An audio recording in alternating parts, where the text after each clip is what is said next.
TNA wrestling star Joe Hendry returns to WWE NXT, teaming up with Trick Williams in the main event and possibly has his eye on brand new NXT champion Ethan Page. Speaking of TNA stars on NXT last night, the Rascalz have reunited and a big six-man tag team match has been announced for next week's show.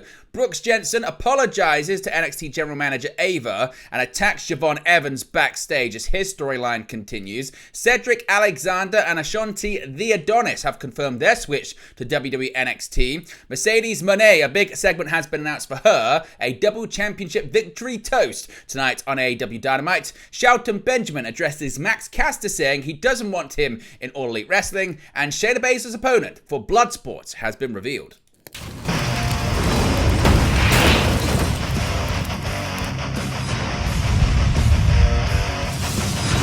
Hey guys, welcome back to Wrestling News 365. Hope everyone is doing very well. As always, plenty of news stories to get into in the world of professional wrestling. Let's start off talking about Joe Hendry, because of course you know how it goes. Say his name and he appears. I believe in Joe Hendry. Fresh off their full-weight title match at NXT Heatwave, Ethan Page, Shawn Spears, Trick Williams, and Javon Evans were slated to meet in tag team action, specifically with the former two taking on the latter pair. Ahead of their tag bout, though, the newly reinstated Jensen got involved and attacked Evans backstage, which we'll talk about later on, rendering Evans unable to compete. As such, Williams was then tasked with finding a brand new tag team partner for the evening. That replacement partner was later revealed to be TNA Wrestling's Joe Hendry, who marked his first appearance on NXT since the June 18 episode of NXT, with his appearance at that time going viral. Hendry and Williams proved to be quite a successful pair in their debut as a tag team, namely as Hendry laid out Spears with a chokeslam for the victory. The duo did find themselves with a significant advantage in the match's closing moments, however, as Page fled through the crowd after being attacked by Oro Mensah. Regardless of the circumstances, Hendry has now earned his first official victory under the banner of WWE. Last month, Hendry appeared, albeit briefly, in a 25-man battle royal to determine the number one contender for the NXT Championship. Following this outing, Hendry's face notably surfaced at the end of the NXT Premium Live event over the weekend and in a commercial promoting Tuesday's episode of NXT. Recent reports indicated that WWE officials were planning to heavily utilize Hendry on their programming again in the coming months, which has now seemingly begun with an alliance alongside the now former NXT champion Trick Williams. What are your thoughts on Joe Hendry being back in NXT, and what do you think it means for the future of his appearances on the brand? Now, speaking of TNA influence on the show, the TNA crossover continued with a huge reunion last night. Former NXT North American champion Wes Lee came out to the ring alone, ready to address the fans following his crushing defeat to Obafemi at NXT Heatwave, which robbed Lee of further opportunities at the North American Championship when he was surprised by some supportive faces from his past. Former TNA World Tag Team Champions Trey Miguel and Zachary Wentz, known as the Rascalz, made a surprise appearance on Tuesday, shocking the fans and their former fellow Rascal member. The tandem's appearance is yet another chapter in the cross-promotion between WWE and TNA Wrestling, where Wentz and Miguel are currently employed, following in the footsteps of Kazarian, Joe Hendry, and TNA Knockouts World Champion Jordan Grace. Now, later on in the evening, the reunited trio were confronted by the dastardly Gallus, who threw cold water on the group's reunion, leading to a six-man tag team match set up for next week's episode of NXT. Now, Wentz, it wasn't the first time he's been in WWE. He had been in WWE as Nash Carter alongside Weed, briefly teaming as MSK before he was fired after he was the subject of allegations made against him, as well as leaked photos which caused controversy on social media. This was Wentz's first appearance in NXT since April of 2022. So what are your thoughts on the Rascalz reuniting in NXT? What do you think it means when it comes to more appearances from the trio moving forward? What's your reaction to it? Let me know your thoughts about that one too. Jensen, he is back in NXT and has survived and managed to keep his job just about. NXT star Jensen has been on a downward spiral over the last 2 months, but Tuesday's episode of NXT, he was given a glimmer of hope. Last night, Jensen met face-to-face with NXT General Manager Ava to address his recent series of online and on-screen outbursts, one of which resulted in him being arrested by Florida police. In assessing his behavior, Jensen noted that he lost control while trying to configure his future on the NXT brand. Furthermore, Jensen admitted that he felt an added sense of pressure in being a second-generation wrestler. Nevertheless, Jensen apologized for his recent actions. General Manager Ava then informed Jensen that she and Senior Vice President of Talent Development Creative Shawn Michaels nearly terminated him from his WWE contract. Luckily for Jensen, though, a few undisclosed people went out of their way to vouch for him. As a result, he has been granted a second chance with WWE. With the aid of a healthy support system, Jensen now looks to make an impact on the NXT brand. Now, this continued later on in the evening regarding Jensen trying to, make a statement and make an impact. In this apparent bid to make an impact upon his return, just minutes after his apology to Ava, Brooks Jensen promptly assaulted Javon Evans backstage and jeopardized the night's main event in the process.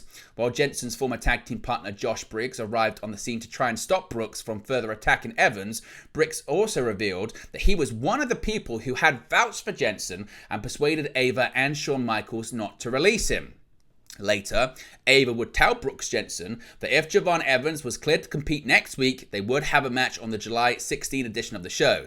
A match graphic was later confirmed, and that match is now official. So, what are your thoughts on the latest developments when it comes to this Brooks Jensen storyline? Are you enjoying it? Are you not enjoying it? Let me know your reaction to that one too.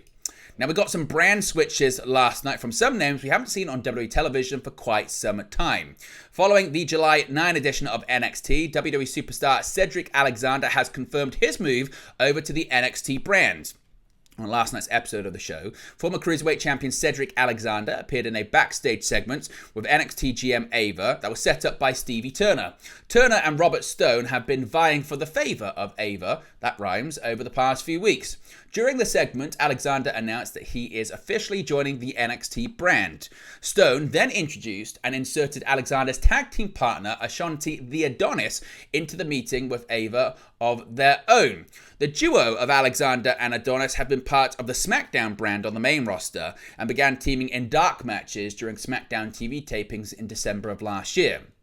Vignettes for the tag team started to air on WWE's digital platforms in February, but Alexander and Adonis never actually wrestled as a tandem on WWE TV following the segments.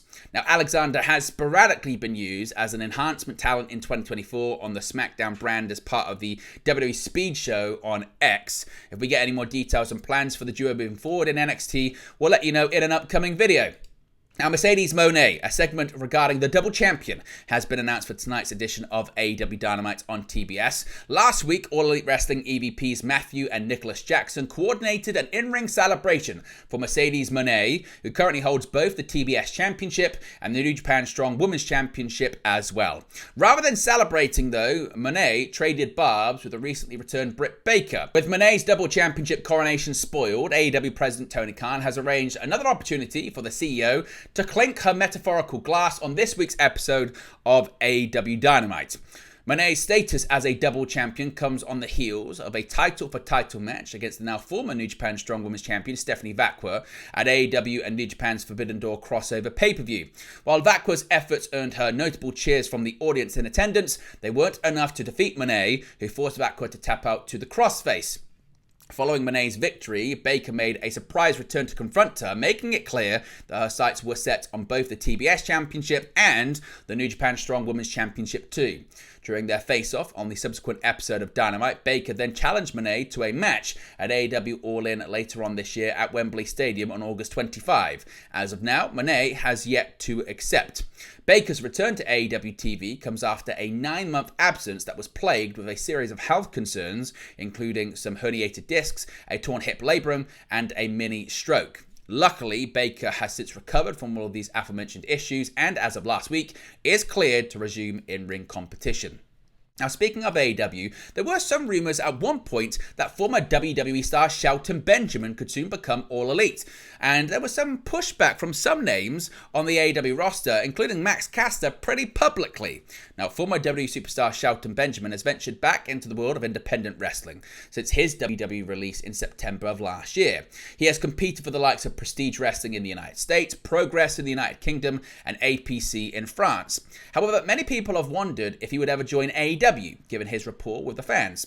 That was thrown into question earlier this year when AEW star Max Caster took to Twitter to say he doesn't want Benjamin in the company, which confused the former WWE Intercontinental Champion. Quote, "My first thought was, who is this?" Benjamin said during a recent appearance on Chris Van Vliet's Insight podcast. "Like, I really don't know him. I have nothing against him. As far as I know, I've never met him. I was more shocked that he would say something like that." When given the context of Caster explaining how he doesn't want another person to be signed to AEW, as it would be another talent coming in to take his spot, Benjamin then expressed how he isn't technically a threat to Caster, as he isn't signed to the company, but the fact that Caster sees him as a threat rather than an asset is a case of Caster needing to change something about himself so he can feel happier. Quote, "At this stage in my career, I want to help other talent," Benjamin said. "So if you're looking at this saying, oh, you're stealing my spot, well, first of all, if I can steal it, it wasn't your spot. I can't take Roman Reigns' spot. I can't take Swerve Strickland's spot. I can't take anyone's spot. However, you can lose your spot. That's how I look at it." So, what are your thoughts on Benjamin's response there? Is he right? Was Max Caster feeling threatened and being strange on social media? What's your reaction to that? Let me know your thoughts about that one too. And finally, Shayna Baszler will be competing in Bloodsport once again, and now we know her opponent. Yes, certainly an interesting one, this. WWE superstar Shayna Baszler may have found herself a couple of good friends in the form of Zoe Stark and Sonya Deville on Raw, but she has been confirmed to be facing a well-respected international performer at an upcoming independent event. Former UFC heavyweight champion Josh Barnett took to X to officially announce that Baszler would be facing TJPW star Miyu Yamashita at his upcoming Bloodsport 11 event on July 28 in Brooklyn, New York. Quote, "Two fierce warriors of the ring," Barnett wrote, "two battle-hardened women through martial arts and pro wrestling training, two meeting for the first time in the hardest-hitting events in all of professional wrestling. The kicks of Miyu Yamashita taking on the submission holds of the Queen of Spades, Shayna Baszler, at Josh Barnett's Bloodsport 11. Now, Baszler, of course, has competed before. It was confirmed in June that Baszler would be participating in the event hosted by GCW after a successful outing at the last Bloodsport event held over WrestleMania 40 weekend in Philadelphia. Baszler was one of the many WWE names in the building for Bloodsport 10, which took place on April 4, where she defeated TNA wrestling star Masha Slamovich. NXT star Charlie Dempsey also competed on the show, defeated Matt Makowski, and WWE President Nick Khan was even on hand to watch some of the action. Baszler won't be the only WWE name competing at Bloodsport 11, as it was recently announced that both Brutus and Julius Creed will be making their independent wrestling debuts on the show, with their opponents yet to be announced. Elsewhere on the card, former AEW star Mike Santana will also be competing as he takes on his longtime friend Homicide, while stars like Speedball Mike Bailey as well as Barnett himself will be in action as well. But there you go, guys. It's the latest pro wrestling news for you. Be sure to smash a like on the like button. Be sure to subscribe, bottom right-hand corner. As always, let me know your thoughts in the comment section below, and I'll speak to you again very, very soon. Hey, guys. Thank you for watching, streaming, or however you come across this video today. Be sure to click on the video on the right there to watch our next video, or click the bottom there to subscribe, or the bottom right-hand corner. Thank you very much, and I'll speak to you again very soon.